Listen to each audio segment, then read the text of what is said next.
अध्याय 22 मरणासन्न अवस्था में आत्मा क्या अनुभव करती है। अंतिम क्षणों की दिव्य यात्रा। मृत्यु एक ऐसा शब्द जिससे हर कोई डरता है, लेकिन क्या आपने कभी सोचा है कि जब मृत्यु कुछ ही क्षण दूर होती है तब आत्मा क्या अनुभव करती है।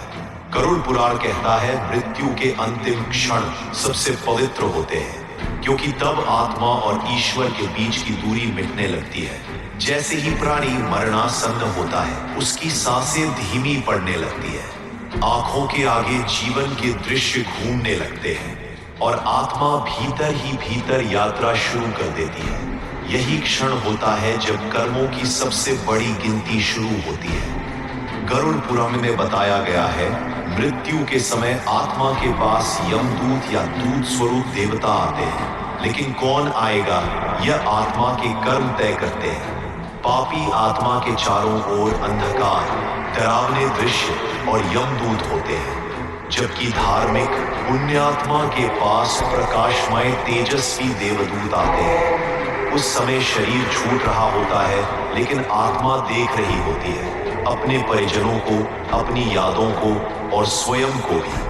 गरुड़ पुराण विशेष रूप से कहता है, इसीलिए सनातन धर्म में मृत्यु के समय राम नाम जपवाना, गीता के श्लोक सुनाना, तुलसी जल देना और शांत वातावरण बनाना आवश्यक बताया गया है, क्योंकि उस समय आत्मा को दिशा चाहिए, न कि शोक। एक गहरा रहस्य। आत्माएं मरण से पहले कुछ पूर्वाभास देती है, जैसे किसी को बुलाना, किसी स्वजन को याद करना या ईश्वर का नाम लेना।